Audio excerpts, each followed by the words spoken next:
ओम शांति। ओम शांति। बाबा के महावाक्य सुनते हैं। बाबा कहते, मीठे बच्चे, ज्ञान की बुलबुल बन आप समान बनाने की सेवा करो। जांच करो कितनों को आप समान बनाया। याद का चार्ट क्या है? प्रसन्न भगवान अपने बच्चों से कौन सी प्रॉमिस करते हैं जो मनुष्य नहीं कर सकते? उत्तर, भगवान प्रॉमिस करते, बच्चे मैं तुमको अपने घर जरूर ले जाऊंगा। तुम श्रीमत पर चलकर पावन बनेंगे तो मुक्ति और जीवन मुक्ति में जाएंगे, नहीं तो मुक्ति में हर एक को जाना ही है, कोई चाहे न चाहे। जबरदस्ती भी हिसाब किताब चुक करा के ले जाऊंगा। बाबा कहते, जब मैं आता हूँ तो तुम सबकी वानप्रस्थ अवस्था होती है, मैं सबको ले जाता हूँ। ओम शांति। बच्चों को अब पढ़ाई पर ध्यान देना चाहिए। जो गायन है सर्वगुण संपन्न, 16 कला संपूर्ण, संपूर्ण निर्विकारी।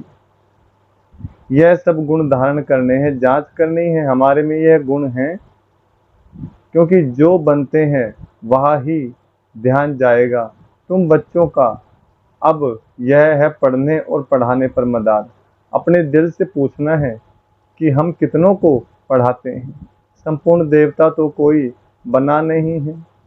चंद्रमा जब संपूर्ण हो जाता है तो कितनी रोशनी करता है, यहाँ भी देखा जाता है।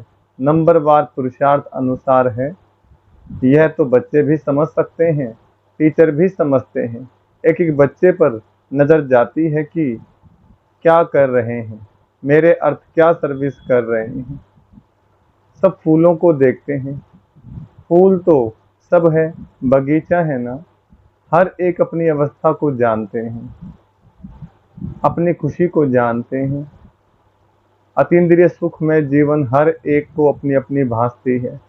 एक तो बाप को बहुत बहुत याद करना है, याद करने से ही फिर रिटर्न होती है। तमो प्रधान से सतो प्रधान बनने के लिए तुम बच्चों को बहुत सहज उपाय बताता हूँ। याद की यात्रा हर एक अपने दिल से पूछे, हमारी याद का चार्ट ठीक है और किसको आप समान भी बनाता हूँ। कि ज्ञान बुलबुल होना, कोई पेरेंट्स हैं कोई क्या है। तुमको कबूतर नहीं पैरेट तोता बनना है। अपने अंदर से पूछना बड़ा सहज है, कहाँ तक हमको बाबा याद है, कहाँ तक अतीन्द्रिय सुख में रहते हैं। मनुष्य से देवता बनना है ना। मनुष्य तो मनुष्य ही है, मेल अथवा फीमेल दोनों देखने में तो मनुष्य ही आते हैं। फिर तुम देवी गुण धारण कर देवता बनते हो। तुम्हारे सिवाय और कोई देवता बनने वाले ही नहीं है। यहाँ आते ही हैं देवी घराने का भांति बनने। वहाँ भी तुम देवी घराने के भांति हो। वहाँ तुम्हारे में कोई राग द्वेष का आवाज भी नहीं होगा। ऐसे देवी परिवार का बनने के लिए खूब पुरुषार्थ करना है। पढ़ना भी कायदे अनुसार है, कभी मिस नहीं करना चाहिए। बाबा की मुरली कभी मिस नहीं करनी चाहिए। भले बीमार हो तो भी बुद्धि में शिव बाबा की याद हो। इसमें तो मुख चलाने की बात ही नहीं। आत्मा जानती है हम शिव बाबा के बच्चे हैं, बाबा हमको ले चलने के लिए आए हैं। यह प्रैक्टिस बहुत अच्छी चाहिए। भले कहाँ भी हो परंतु बाप की याद में रहो। बाप आए ही हैं शांति धाम सुख धाम में ले चलने। कितना सहज है। बहुत है जो जास्ती धारणा नहीं कर सकते।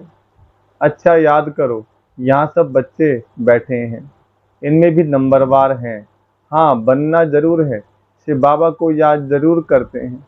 और संग तोड़ एक संग जोड़ने वाले तो सब होंगे, और कोई की याद नहीं रहती होगी। परंतु इसमें पिछाड़ी तक पुरुषार्थ करना पड़ता है, मेहनत करनी है। अंदर में सदैव एक शिव बाबा की ही याद रहे। कहाँ भी घूमने फिरने जाते हो तो भी अंदर में याद बाप की ही रहे। मुख चलाने की भी दरकार नहीं रहती। सहज पढ़ाई है, पढ़ाकर तुमको आप समान बनाते हैं। ऐसी अवस्था में ही तुम बच्चों को जाना है। जैसे सतो प्रधान अवस्था में से आए हैं, उस अवस्था में फिर जाना है। ये कितना सहज समझाने में। घर का कामकाज करते चलते फिरते अपने को फूल बनाना है। जांच करनी है हमारे में कोई गड़बड़ तो नहीं है। हीरे का दृष्टांत भी बहुत अच्छा है। अपनी जांच करने के लिए तुम खुद ही मैग्नीफाई ग्लास हो। जो अपनी जांच करनी है, मेरे में देह अभिमान रिंचक भी तो नहीं है। भले ही इस समय सब पुरुषार्थी हैं, परंतु एम ऑब्जेक्ट तो सामने है ना। तुम्हें सबको पैगाम देना है। बाबा ने कहा था अखबार में भले खर्चा हो, यह पैगाम सबको मिल जाए। बोलो, एक बाप को याद करो तो विक्रम विनाश हो जाएं और पवित्र बन जाएंगे। अभी कोई पवित्र नहीं है। बाप ने समझाया है, पवित्र आत्माएं होती ही हैं नई दुनिया में। यह पुरानी दुनिया अपवित्र है, एक भी पवित्र हो न सके। आत्मा जब पवित्र बन जाती है तो फिर पुराना शरीर छोड़ देती है। छोड़ना ही है। याद करते करते तुम्हारी आत्मा एकदम पवित्र बन जाएगी। शांति धाम से हर एकदम शांति धाम से हम एकदम पवित्र आत्मा आई, फिर गर्भ महल में बैठी, फिर इतना पाठ बजाया, अब चक्कर पूरा किया। फिर तुम आत्माएं जाएंगी अपने घर, वहां से फिर सुख धाम में आएंगी। वहां गर्भ महल होता है, फिर भी पुरुषार्थ करना है ऊंच पद पाने के लिए। यह पढ़ाई है। अभी नरक वैशाल्य विनाश हो, शिवालय स्थापन हो रहा है। अब तो सबको वापिस जाना है। तुम भी समझते हो हम यह शरीर छोड़ जाकर नई दुनिया में प्रिंस प्रिंसेस बनेंगे। कोई समझेंगे हम प्रजा में चले जाएंगे। इसमें बिल्कुल लाइन क्लियर हो, एक बाप की ही याद रहे और कुछ भी याद ना आए। इसको कहा जाता है पवित्र बेगर। शरीर भी याद ना रहे, यह तो पुराना छीछी शरीर है ना। यहाँ जीते जी मरना है, यह बुद्धि में रहना है। अभी हमको वापिस घर जाना है। अपने घर को भूल गए थे, अब फिर बाप ने याद दिलाया है। अभी यह नाटक पूरा होता है। बाप समझाते हैं तुम सब वानप्रस्थी हो। सारे विश्व में जो भी मनुष्य मात्र हैं, सबकी इस समय वानप्रस्थ अवस्था है। मैं आया हूँ, सभी आत्माओं को वाणी से परे ले जाता हूँ। बाप कहते हैं अभी तुम छोटे बड़े सबकी वानप्रस्थ अवस्था है। वानप्रस्थ किसको कहा जाता है, यह भी तुम जानते नहीं थे। ऐसे ही जाकर गुरु करते थे। तुम लौकिक गुरुओं द्वारा आधा कल्प पुरुषार्थ करते आए हो, परंतु ज्ञान कोई को भी नहीं। अब बाप खुद कहते हैं तुम छोटे बड़े सबकी वानप्रस्थ अवस्था है। मुक्ति तो सबको मिलनी है। छोटे बड़े सब खत्म हो जाएंगे। बाप आया है सबको घर ले जाने। इसमें तो बच्चों को बहुत खुशी होनी चाहिए। यहाँ दुख भासता है, इसलिए अपने घर स्वीट होम को याद करते हैं। घर जाना चाहते हैं, परंतु अक्ल तो है नहीं। कहते हैं हम आत्माओं को अब शांति चाहिए। बाप कहते हैं कितने समय के लिए चाहिए। यहाँ तो हर एक को अपना अपना पार्ट बजाना है। यहाँ कोई शांत थोड़े ही रह सकते हैं। आधा कल्प इन गुरुओं आदि ने तुमसे बहुत मेहनत कराई। मेहनत करते करते भटकते भटकते और ही अशांत बन पड़े हो। अब जो शांति धाम का मालिक है, वह आकर सभी को वापस ले जाते हैं, पढ़ाते भी रहते हैं। भक्ति करते ही निर्वाण धाम में जाने के लिए, मुक्ति के लिए। यह कभी भी किसके दिल में नहीं आएगा कि हम सुख धाम में जाएं। सब वानप्रस्थ में जाने के लिए पुरुषार्थ करते हैं। तुम तो पुरुषार्थ करते हो सुख धाम में जाने के लिए। जानते हो पहले वाणी से परे अवस्था जरूर चाहिए। भगवान भी प्रॉमिस करते हैं बच्चों से, मैं तुम बच्चों को अपने घर ले जाऊंगा जिसके लिए तुमने आधा कदम भक्ति की है। अब श्रीमत पर चलेंगे तो मुक्ति जीवन मुक्ति में चलेंगे, नहीं तो शांति धाम तो सबको जाना ही है। मुक्ति धाम सबको जाना ही है। कोई चलना चाहे व ना चाहे, ड्रामा अनुसार सबको जाना है जरूर, पसंद करो ना करो। मैं आया हूँ सबको वापस ले चलने, जबरदस्ती भी हिसाब किताब चुप कराए ले चलूंगा। तुम सतयुग में जाते हो, बाकी सब वाणी से परे शांति धाम में रहते हैं। छोड़ेंगे कोई को भी नहीं, नहीं चलेंगे तो भी सजा देकर मारपीट कर भी ले चलूंगा। ड्रामा में पार्ट ही ऐसा है, इसलिए अपनी कमाई करके चलना है तो पद भी अच्छा मिलेगा। पिछाड़ी में आने वाले क्या सुख पाएंगे। बाप सबको कहते हैं जाना जरूर है, शरीर को आग लगाए, बाकी सब आत्माओं को ले जाऊंगा। आत्माओं को ही मेरे साथ साथ चलना है मेरी मत पर। सर्वगुण संपन्न 16 कला संपूर्ण बनेंगे तो पद भी अच्छा मिलेगा। तुमने बुलाया है ना कि आकर हम सबको मौत दो। अब मौत आया कि आया, बचना किसको भी नहीं है। छी शरीर रहने नहीं है, बुलाया ही है वापिस ले चलो। तो अब बाप कहते हैं बच्चे, इस छी दुनिया से तुमको वापिस ले चलूंगा। तुम्हारा यादगार भी खड़ा है, दिलवाड़ा मंदिर है ना, दिल लेने वाले का मंदिर। आदिदेव बैठा है, शिव बाबा भी है, बाप दादा दोनों ही हैं। इनके शरीर में बाबा विराजमान है। किनके शरीर में? ब्रह्मा बाबा के शरीर में। तुम वहां जाते हो तो आदि देव को देखते हो। तुम्हारी आत्मा जानती है यह तो बाप दादा बैठे हैं। इस समय तुम जो पाठ बजा रहे हो उसकी निशानी यादगार खड़ा है। महारथी घोड़े सवार प्यादे भी हैं। वह जड़, यह चैतन्य, ऊपर में वैकुंठ भी है। तुम मॉडल देखकर आते हो, कैसा दिलवाड़ा मंदिर है। तुम तो जानते हो कलप कलप यह मंदिर बनता है ऐसा ही, जो तुम जाकर देखेंगे। कोई कोई मूंज पड़ते हैं, यह सब पहाड़ियां आदि टूट फूट गई फिर बनेंगी कैसे, यह ख्यालात करने नहीं चाहिए। अभी तो स्वर्ग भी नहीं है, फिर वह कैसे आएगा। पुरुषार्थ से सब बनता है, पुरुषार्थ से सब बनता है ना। तुम अभी तैयारी कर रहे हो स्वर्ग में जाने के लिए। कोई कोई उलझन में आकर पढ़ाई ही छोड़ देते हैं। बाप कहते हैं इसमें मूझने की तो कोई दरकार नहीं है। वहाँ सब कुछ हम अपना बनाएंगे, वह दुनिया ही सत्व प्रधान होगी। वहाँ के फूल फल आदि सब देखकर आते हैं, सुबह रस पीते हैं। सूक्ष्म वतन मूल वतन में तो यह कुछ है नहीं, बाकी यह सब है बैकुंठ में। वर्ल्ड की हिस्ट्री ज्योग्राफी रिपीट होती है, यह निश्चय तो पक्का होना चाहिए।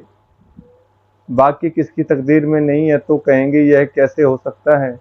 हीरे जवाहरात जो अभी देखने में नहीं आते वह फिर कैसे होंगे, पूज्य कैसे बनेंगे। बाप कहते हैं यह खेल बना हुआ है पूज्य और पुजारी का। हम तो ब्राह्मण देवता क्षत्रिय, यह सृष्टि चक्र जानने से तुम चक्रवर्ती राजा बनते हो। तुम समझते हो तब तो कहते हो बाबा कलब कलब भी आपसे मिले थे। हमारा ही यादगार मंदिर सामने खड़ा है, इसके बाद ही स्वर्ग की स्थापना होगी। यह तो तुम्हारे चित्र हैं, इनमें कमाल है, कितना रुचि से आकर देखते हैं। सारी दुनिया में कहाँ भी कोई ने नहीं देखा है, न कोई ऐसा चित्र बनाकर ज्ञान दे सकते हैं। कॉपी कर न सके ये चित्र तो खजाना है, जिससे तुम पद्मापदम भाग्यशाली बनते हो। तुम समझते हो हमारे कदम कदम में पदम है। पढ़ाई का कदम जितना योग रखेंगे, जितना पढ़ेंगे उतना पदम। एक तरफ माया भी फुल फोर्स में आएगी। तुम इस समय ही श्याम सुंदर बनते हैं। क्या बनते हैं हम? श्याम सुंदर माना पति से पावन, सांवरे से गोरा। सतयुग में तुम सुंदर थे, गोल्डन एज। कलयुग में हो श्याम, आयरन एज। हर एक चीज ऐसे होती है। यहाँ तो धरती भी कल राठी है, वहां तो धरती भी फर्स्ट क्लास होगी। हर एक चीज सत्व प्रधान होती है। ऐसी राजधानी के तुम मालिक बन रहे हो, अनेक बार बने हो, फिर भी ऐसी राजधानी के मालिक बनने का पूरा पुरुषार्थ करना चाहिए। पुरुषार्थ बगैर प्रारब्ध कैसे पाएंगे, तकलीफ कोई नहीं है। मुरली छपती है, आगे चलकर लाखों करोड़ों के अंदाज में छपेगी। बच्चे कहेंगे जो कुछ पैसे हैं वह यज्ञ में लगा दें, रखकर क्या करेंगे। आगे चल देखना क्या क्या होता है। विनाश की तैयारियां भी देखते रहेंगे, रिहर्सल होती रहेगी, फिर शांति हो जाएगी। बच्चों की बुद्धि में सारा ज्ञान है तो बड़ा सहज, सिर्फ बाप को याद करना है। अच्छा, मीठे मीठे सिकलदे बच्चों प्रति माता पिता बाप दादा का याद प्यार गुड मॉर्निंग। रूहानी बाप की रूहानी बच्चों को नमस्ते। हम रूहानी बच्चों की रूहानी बाप दादा को नमस्ते। धारणा के लिए मुख्य सार है। पहला पॉइंट, इस शरीर को भी भूल पूरा पवित्र बेगर बनना है। लाइन क्लियर रखनी है, बुद्धि में रहे अब नाटक पूरा हुआ, हम जाते हैं अपने स्वीट होम। दूसरा, पढ़ाई के हर कदम में पदम है, इसलिए अच्छी तरह रोज पढ़ना है। देवता घराने का भांति बनने का पुरुषार्थ करना है। अपने आप से पूछना है कि हमें अतीन्द्रिय सुख कहाँ तक भासता है, खुशी रहती है। वरदान, बुद्धि के साथ और सहज योग के हाथ द्वारा मौज का अनुभव करने वाले खुशनसीब आत्मा भव। जैसे सहयोग की निशानी हाथ में हाथ दिखाते हैं, ऐसे बाप के सदा सहयोगी बनना, यह है हाथ में हाथ। और सदा बुद्धि से साथ रहना, अर्थात मन की लगन एक में हो। सदा यही स्मृति रहे कि गॉडली गार्डन में हाथ देकर साथ साथ चल रहे हैं। इससे सदा मनोरंजन में रहेंगे, सदा खुश और संपन्न रहेंगे। ऐसी खुशनसीब आत्माएं सदा ही मौज का अनुभव करती रहेंगी। स्लोगन, दुआओं का खाता जमा करने का साधन है संतुष्ट रहना और संतुष्ट करना। अच्छा, ओम शांति।